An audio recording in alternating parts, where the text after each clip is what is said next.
Welcome back to Bikes with Ben. Today we're continuing our series on Shimano's best bang for your buck mountain bike drivetrain, and we're continuing with not the most sexy component, but probably the most important, the 12-speed mountain bike chain. Now, if you haven't seen my previous videos, I've covered shifters, derailleurs, and cassettes so far. And if you don't know already, what Shimano allows you to do is mix and match all of those components across the entire mountain bike drivetrain line, starting with Deore, SLX, XT, up to XTR. Most of the time, the functionality is there between all of those tiers, and the only thing you're really saving is weight. Now, shifters add a little bit of functionality. Derailleurs save a little weight and add a tiny bit of functionality. Cassettes are all the same. Today we're going to find out on chains that all of the functionality is the same across the line. You save a little bit of weight, and mostly durability and longevity is what defines the difference between each of the chains. If you've seen the channel before, you know I poo-poo on the XTR stuff a lot. Most of the time, the XTR stuff costs about 3 to 4 times the price, saves you, I don't know, anywhere from 50 to 200 grams. And doesn't add any functionality. They are trying to maintain functionality while saving weight. It's a common misconception that more money is going to get you a better product, and that's not always the case with Shimano's lineup. However, we may have our first best bang for your buck Shimano component here with these chains.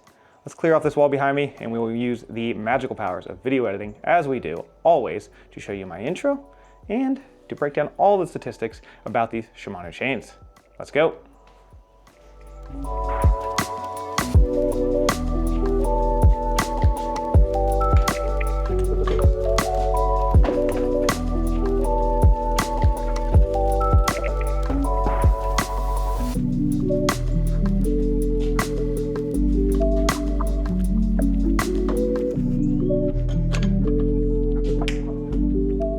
All right, let's get right into this.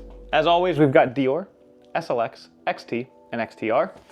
Weights for each of these first three is 252 grams. The XTR shaves off 10 grams of weight by hollowing out the roller pins and comes in at 242 grams.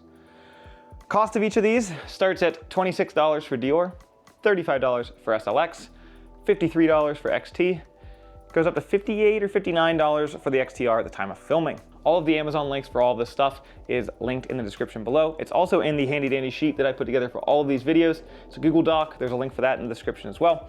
Color codes things, typically shows exploded views, but there's not really exploded views for these chains. Gives you helpful links, all that stuff. The one thing I would note here is probably stick to Amazon or, local bike shop if you can, a reputable dealer for these chains. It seems that these chains are one of the components that is just most often counterfeit. There's videos out there showing how you can tell. It's pretty obvious, but make sure you're purchasing from a reputable dealer on these just to be sure you don't get scammed. So, if the XTR is going to be twice the price of the Deore, over twice the price of the Deore, what justifies that? Now, if you look at the chains themselves, there's absolutely no difference.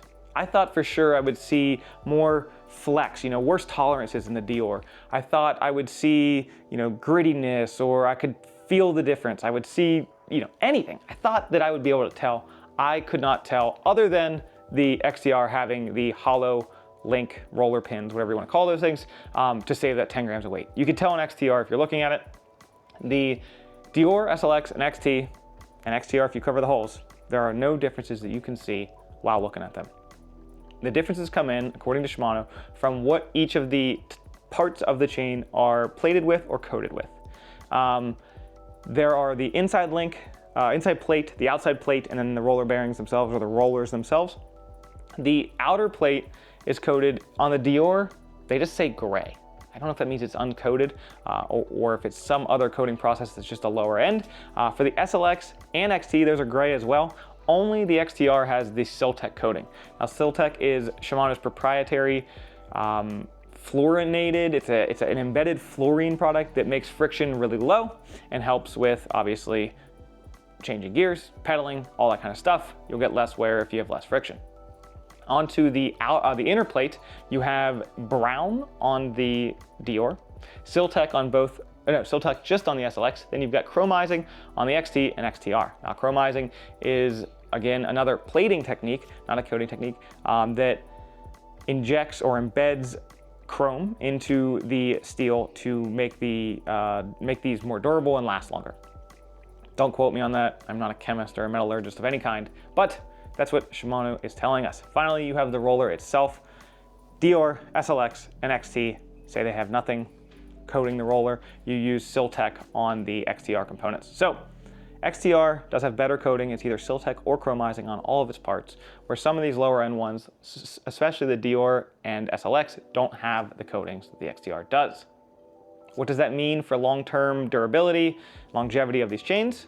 Well, I'm kind of not totally sure. There's very little data out there. I can't find much. The only thing I can find that has legitimate tested data is another YouTuber, EMTB Videos. He made a series comparing SLX to Deore, SLX to XT, and then XT to XTR. He did this by cutting a chain in half SLX, half Deore, combining them together, running a bike until he found 0.5% wear. If you don't know, you measure chain by stretch. A chain stretches not because the metal's actually stretching, because the roller and the plate wear on each other.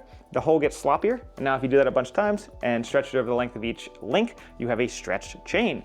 0.5% is the industry standard for when you should change your chain. After that, you can start damaging your chainring, damaging your cassette, and your shifting will just be more poor. What he found, I'll link his videos down below. I don't want to steal anybody's content, but there's nothing out here for this. His findings showed that the Deore and SLX both came in at about the same amount of mileage, or kilometers in his case, 400 kilometers, 250 miles, until those chains were at a 0.5% wear. The XT did better at 600 kilometers or 375 miles, and the XTR did even better at 800 miles or about 800 kilometers, about 500 miles. He didn't actually get to test the whole way to the end of the XTR's lifespan. He had sold the bike, he got some readings back at the 600 kilometer mark, and the XT was at a 0.5%. The XTR had plenty of life left on it. He was estimating 800 or better. We're gonna use 800 for our number. I'd love to get my own setup here, automate it, let it run all day, shift all around and see how long we can get these things to last. But for now, here's are the numbers we have, and here's what we can garner from them. If you take the cost per chain, divide it by the number of kilometers it went before hitting that 0.5% wear indicator mark, we can figure out some sort of metric for how to base these chains' value. The Deore came in at 6 cents per kilometer. The SLX and XT both were at 9 cents per kilometer, and the XTR was at 7 cents per kilometer. So even though the XTR is over twice as much as the Deore, it lasts twice as long. So it's almost the exact same value proposition for the Deore to the XTR. Now, if you're like me and you're not lubing your chain as often as you should, you're not checking your chain as often as you should, then I am making the case that the XTR is actually the better bang for your buck. If you remember to change your chain at every interval, if you never miss and go over that 0.5% wear indicator and never run the risk of damaging your cassette or your chain ring, shifting, whatever, then the Deore is 6 cents per kilometer versus 7 cents on the XTR. Strictly speaking, the Deore is better. However, if you're like me and you're not going to do that and you go with the XTR, you have half the likelihood of forgetting to change it. Half the time when you do forget to change it, you're going to be running over into your cassette and damaging it. And you just have to change your chain half the amount of time. It's the better option. I have talked down to the XTR group set. I have poo-pooed on it. I've laughed in its face. But today, I think the XTR has pulled out a win here. I cannot believe it, but the Shimano 12-speed XTR chain is the Bikes with Ben pick for the best bang for your buck. Feels weird to say, and we've got a lot of components left to cover.